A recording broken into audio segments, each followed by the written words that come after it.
안녕하세요. 자, 이제 오늘은 이제 유튜브에 이제 형법 판례의 원리를 통해서 이제 사건 해결이나 판례를 갖다 풀어내는 그 능력을 갖다가 좀 더 좀 잡아드리려고 이 시간을 가졌어요.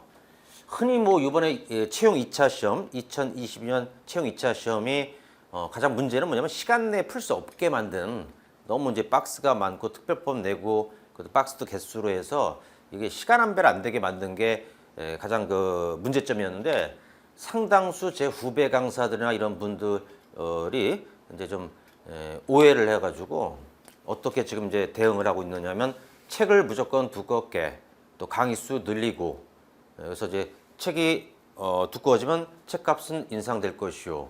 강의 수가 또 늘어나면 또 이제 수강료도 비싸질 겁니다.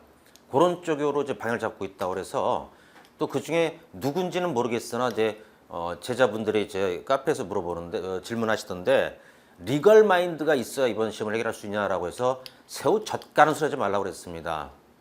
리걸 마인드란 게 뭘까요? 뭐 이제 직역하면요 뭐 법적 사고력 뭐 이런 것을 뜻하는 건데 시험장 안에서 리걸 마인드로 인해 가지고 뭐 이래서 시간도 부족한데 그거를 곰곰이 생각해서 연구할 수 풀 수 있는 시간은 없습니다. 단언컨대 그런 말하는 사람들은 이제 그런 고급적인 표현 리걸 마인드를 이용해서 그걸 키워주겠다 그런 책이 더 두꺼워지고 형법을 공부하는 시간이 더 많아져야 된다라고 하면서 이제 여러분들을 갖다가 좀 잘못된 방향으로 이끄는 것 같아서 약간 경고 차원이기도 해요. 이게 그런 분들이 이제 자꾸 시간 별로 없고 또 경제력도 어려운 또 가뜩이나 불안감이 큰 수험생들에게 좀 잘못된 방향으로 이끈다라고 저는 평가합니다. 그래서 어쩌면 이런 게 바로 리걸 마인드인데요. 사실은 판례 공부를 하다 보면 판례의 성향, 얘들이 이제 가는 흐르는 방향, 원리 이런 게 있어요. 예. 참고로 저는 모르는 사람도 있을까봐 예전에 메가스터디에서 만든 메가 CS 경찰학원에서 노량진 1타 강사였었고 그래서 가장 뭐 이제 제 후배 강사 그때 같이 있던 분들이 이제 김단 선생님이나 이제 김일철 선생님 이런 분들이 제 후배예요.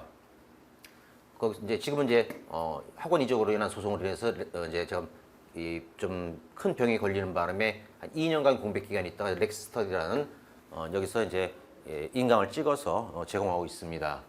제 별명은 알 거예요. 적중의 신이라고. 이게 왜 나왔냐면 300형이라는 교재가 한 2013, 14년 정도에 출간됐을 때 그때 이제 5개 시험을 다 적중했어요. 그때 페이지는 350페이지였습니다.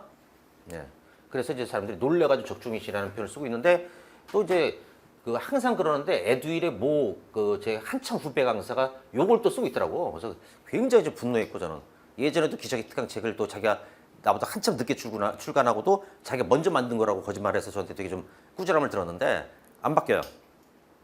그럼 뭐 하여튼 제가 이 적중의 신이라는 것은 이제 제 원래 수험생들이 그 당시에 붙여준 별명이에요. 김준영법이라고 네이버 카페에 있고 질문할 거 있으면 이쪽 와서 질문하고 혹시나 뭐 이제 전화로 상담하고 싶다면 전화번호도 공개할게요. 제가 뭐 이제 가릴 게 없는 사람이라 또 이제 혼자 사는 사람이기 때문에 사람 목소리가 그리워요 저는. 그래서 저 전화 상담하면 되게 좀 저도 이제 기쁘고 그러니까 전혀 어렵게 생각하지 마시고 전화 오시고. 자, 예전에 경감부 시험 중에서 출제가 됐던 옹벽 사건이라는 게 있습니다. 그때 출제 당시에는 이 옹벽 사건은 여러 책에 다 소개가 안 된 판례였었어요. 네. 근데 출제가 되니 그 당시 이제 경감부 강의를 했던 후배 강사들이 술 한잔 하면서 이번에 경감부에 너무 어려운 판례가 나왔다라고 얘기해서 도대체 뭐냐?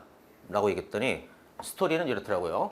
이걸 이제 얘기하는 건데 자, 먼저 여기 지형인데 뒤에는 이제 이 산이 있고요.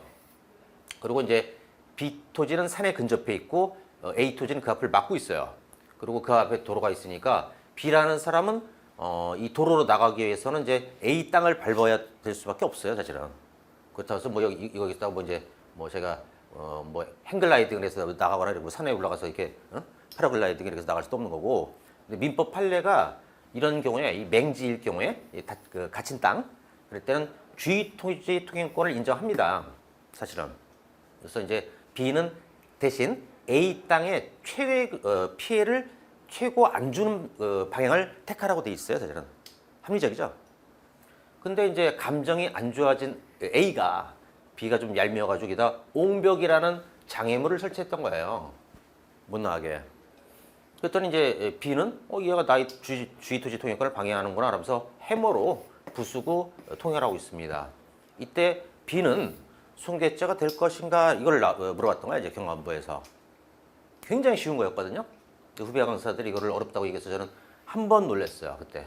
야 얘들이 이제 판례 외워서 가르치는구나. 원리를 모르는구나. 답은 좀 이따 소개합니다. 자, 형법 판례는요, 먼저 이걸 이해해야 돼. 자, 형법이라는 게 이제 개인적 법이나 사회적 법이나 국가적 법이나 대부분은 비폭력인 거, 폭력적이지 않은 비폭력, 그다음에 좀 평온한 상태 이런 걸 보호하는 거야. 여기저기서 막 칼로 쑤셔대고 폭력적이고 또 평온도 깨지지. 뭐 그런 이제 것이 그걸 어떻게 보면 이제 그런 것들을 갖다 규제하려는 게 형법이라는 이 본질부터 알고 들어가야 돼요. 이걸 지키려는 게 이제 판례란 말이야. 그래서 먼저 쉬운 것부터 과거에는 처는 배우자는 이제 민법상 서로 이제 그 성관계를 요구할 수 있는 권리와 응할 의무가 있어요. 자기가 특별한 사정이 없는 한, 뭐 건강이 아프다, 뭐 등등 이런 게 아니면 이제 성관계를 해줘야 될 의무도 있거든. 그거를 계속 거부하면 재판상 이혼 사유예요. 그러니까 이제 만약에 남자 기준으로 했을 때 얘는 성관계 할 수 있는 권리는 있단 말이야, 사실은. 처는 이제 의무가 있었고. 근데 이 부인께서 이제 그래서 과거에는 이게 처를 강간했을 때 강간죄가 안 됐어요, 사실은. 그러다가 이제 판례가 이제 또 이것도 바뀌었는데요. 그러면 이제 처가 이 바뀐 판례에 의해서는 처가 맨날 술 먹고 늦게 들어오고 성관계 요구하면 귀찮다고 하니까 하루는 열받아서 칼 들고 위협해서 한 거야. 어떻게 평온합니까? 아니면 폭력적이지 않은 비폭력입니까? 아니죠. 굉장히 폭력적이어서 칼. 이때 이제 판례를 변경해서 처도 강간의 객체에서 제외할 그런 근거는 없다라면서 이제 강간이 되기 시작한 거예요. 네. 두 번째 주거침해에서도 뭐 이제 우리가 보호법익이 주거권이 아니라 주거에 대한 어떤 법적 권리가 아니라 사실상 평온이다라고 얘기하고 있잖아. 그래서 요게 이제 지금 최근 판례 변경시키는 큰 어떤 이제 이유가 되기도 하고. 그럼 먼저 이 주거권이 아니라 사실상 평온이라는 것의 의미는 뭐냐면, 자, 임대인 건물주가 있고 임차인이 있어. 근데 차임 즉 월세를 계속 지급하지 않으면 임대인은 민법상 계약을 갖다 해지할 수 있어요. 너 나가라 언제까지. 근데 또 안 나가는 거야. 자, 그러면 해지당하면 주거권은 없어졌단 말이야, 임차인은. 근데 이제 이사를 안 나가니까 이 임대인이 들어가서 그 사람을 끄집어낸 거야. 예. 어떻게 평화로워? 그래서 강제 추출했을 때 이때 임대인은 주거침해가 되느냐? 답은지 이제 말할 수 있겠지. OX? 주거침, 돼요. 됐어. 반대 사례도 있어요. 이번에는 이제 임차인이 이사를 안 나가고 있으니까 임대인이 이제 어떤 정책을 했냐면 여기다 출입문을 갖다 베니 합판을 대고 못질을 한 거야. 근데 임차인 아직 이사 안 나갔으니까 거기서 자야 되잖아. 그걸 뜯고 임차인이 들어갔어. 그때는 어떻게 했지? 유죄 무죄 중에? 무죄. 왜냐면 이제 아직은 임차인이 그 주거의 사실상 평온을 갖고 있다고 본 거야. 이사 나가기 전까지는. 그다음에 최근 판례 변경된 거 공동 주거권자 한 사람 승낙받고 또 다른 사람은 승낙이 없고. 그래서 이게 사실은 이제 한 여자랑 간통하러 남자 들어왔지. 예, 그 집에. 근데 예전에는 이것도 판례가 변경됐는데 예전에는 그때 그 남편 어떤 이제 이 추정적 의사에도 반하고 뭐 어쩌고 하면서 이제 주거침체 인정하다가 이제 이거 바꿨잖아요 또. 그래서 어떻게 해야 이런 경우는 주거침체가 된다고 얘기했냐면 공동주거에서 만약에 처에 승낙받고 들어가서 간통할 때 그 또 다른 공동주거권자인 남편한테 주거침체가 되려면 폭력적이어야 돼요. 사실상 평을 깨트리는 방법으로 들어가요. 그래서 뭐 대문을 부수고 들어가거나 뭐 그냥 현관문을 부수거나 유리창 깨고 들어가고 막 이런 거. 근데 그런 게 아니란 말이야. 그래서 이제 주거침체가 좀 안 됐지. 그것도 여기에 해답이 있는 거야 사실은. 또 이제 구치소에 가가지고 이제 거기 구금되어 있는 사람을 갖다가 이제 그때 방송 관계자 이런 사람들이 조그만 소형 카메라 이런 거 들고 와서 이제 촬영했단 말이야. 녹음 뜨고. 그랬을 때 이제 이런 경우에도 어떻게 일단 구치소 들어갈 때는 당연히 이제 거기 담당자의 승낙받고 이제 갔겠지. 예, 그래서 피해자 승낙 즉 양해란 게 있고. 그다음에 이제 뭐 카메라로 몰래 촬영하더라도 뭐 이제 사실상 평을 깨트리는 방법으로 들어간 게 아니란 말이야. 그래서 또 이것도 무죄로 됐고, 또 초원복집 사건 판례도 변경됐죠.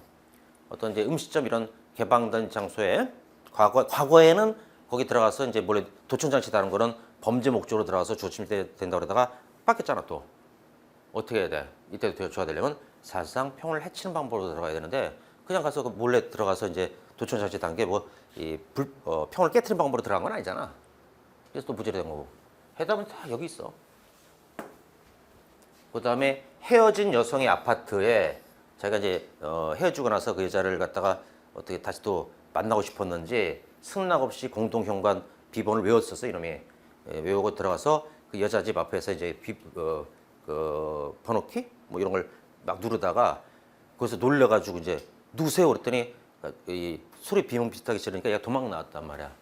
근데 그 안에 있던 여성은 좀 두려웠겠지. 모르는 놈이 먼저 헤어진 놈이 와서 이걸 누르니까 좀 또 그 왜 남자들이 왜 헤어지고 나서 그 분노를 못 참고 이게 좀 살인하고 막 이런 경우도 있었잖아. 그래서 이것도 사실상 병원이 깨진단 말이야. 그래서 되고.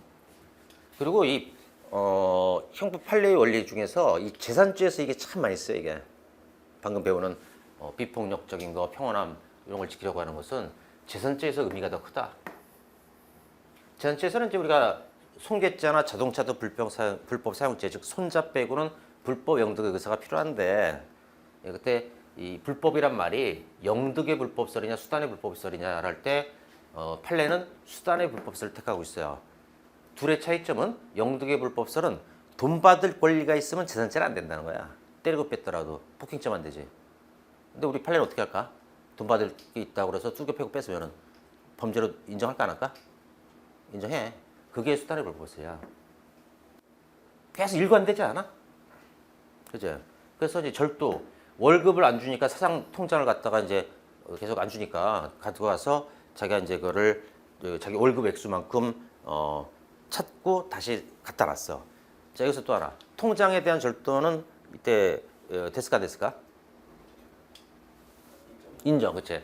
통장은 이제 예금 반환 청구권이라는 특별한 어떤 기능 가치를 침해했다 이런 어려운 표현을 쓰면서 인정했고, 그다음에 이제 뭐 죄도 여러 개 나와. 그래서 이제 절도 이제 그 통장에 대해서 됐기도 했고, 그다음에 이제 그 후속 범죄도 있어 사실은.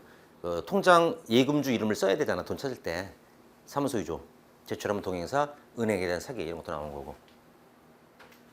그다음에 사기죄 같은 데에서는 냉동 오징어 사건이라고 해서 이건 뭐냐면, 그러니까 이제 내가 이 냉동 오징어나 이런 해산물 파는 사람에 대해서 돈 받을 게 있어요. 그래서 한 200만 원 있다. 근데 이 사람 안 갚아.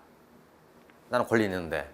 그래가지고 이제 어떻게 했냐면, 야 내가 냉동 오징어 현찰 결제할 테니까 200만 원어치 갖다 줘. 그래? 현찰 결제 좋지. 또 카드보다 현찰 결제 좋아하는 거 알지? 그걸 가진 다음에 자 이제 200만 원 줘 달라고 했더니 못 줘 임마. 너 나한테 200 갚을 거 있잖아. 그래서 이거를 요거랑 이거랑 이제 퉁치자 뭐 이렇게 한 거야. 못 준다고. 그때 사기죄 될까 안 될까? 응? 수단이 좋아 나빠? 기망이라는 나쁜 수단 쓰지? 횡령에서도 나와. 야, 이 돈 좀 환전. 예를 들어서 이제 뭐 해외에 갈 일이 있는지 돈을 갖다 이제 맡기고 예를 들어서 1,000만 원 달러로 좀 바꿔다 줄래? 라고 신부를 시킨 거야. 근데 이거 신부름 안에는 사실 얘한테 그 1,000만 원 받을 게 있었던 애야. 그러니까 어쭈 이 새끼 나한테 돈 안 갚는 주제 신부름 시켜? 그러다가 이제 그 생각이 나가지고 상계. 그러니까 이제 내가 얘한테 줄 돈하고 받을 돈이 있을 때 그걸 퉁치는 게 상계잖아. 그걸 해버린 거야. 횡령 돼 안 돼? 수단이 안 좋지. 공갈에서 많이 나오는 표현이다 이거 진짜. 권리행사가 사회통념상 용인 범위를 벗어났을 때는 돈 받을 건 있는데 걔 안 갚으니까 멱살 잡고 흔들고 뒤질래 뭐 이런 거. 아니면 책상을 거서 막 들었다 놨다 막 손괴할 듯이 하고 막 이런 거. 공갈죄 돼 안 돼? 일관되지 않니? 자 그럼 이걸 배웠어. 일로 오자. 아까 처음 내가 질문한 거. 그래 경감부 수험생들하고 경감부 그 강의하는 강사분들이 굉장히 어려운 게 나왔다라는 이거야. 이제 답을 말할 수 있을걸? 얘는 통행권이 있어 B는 그지? 그거를 해머로 그 옹벽을 부수고 나갔다. 송기죄 될까 안 될까? 우리 여경 될까 안 될까 이거? 송기죄. 좀 크게 좀 얘기해. 될 겁니다. 돼. 자, 이런 원리를 알았다면 이거 당연히 권리가 있더라도 수단이 안 좋잖아. 폭력적이잖아. 그때는 어떻게 해야 되냐면 얘는 송기죄가 돼지고 이놈은 교통방해죄 되는 거거든. 어떻게 하면 얘는 무죄가 될 수 있느냐면 일단 여기 막은 데를 우회해서 가는 거야 그냥. 그 다음에 교통방해죄로 신고하면 돼. 그게 적법하고 평온한 거란 말이야. 이게 뭐가 어려워?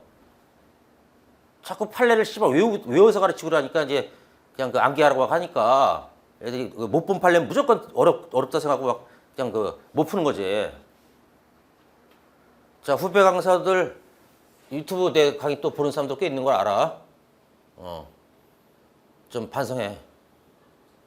연구 많이 하고 여러분들이 데리고 있는 또 인강으로 만나는 뭐 적게는 수천, 많게는 뭐 이제 10,000명 막 20,000명 인생에 걸린 거예요. 고민하시고 너무 장사 쏘고 하지 마세요. 책은 책대로 계속 두껍게 내고 형법이 씨발 한 권이면 될 걸 갖다가 그냥 그 3권 만들고 기본서를 또 시마 판례집도 두껍게 만들어 팔고 또 그다음에 문제집도 뭐 저 기출문제 하나나 그 정도면 충분한 건데 거기다 뭐 1단계, 2단계, 3단계, 4단계 씨발 그런 거 하지 말자 우리.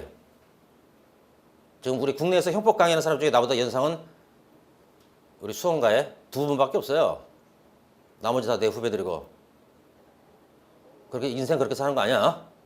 그렇게 하지 않아도 충분히 돈 벌어. 이상입니다. 다음번엔 또 이제 좀 형법 공부에 도움이 되는 거를 내가 아이템 떠오를 때마다 유튜브로 올려드릴게요. 수험생 여러분, 제가 분노한 모습 보여드려서 죄송한데 저는 좀 솔직한 편이에요.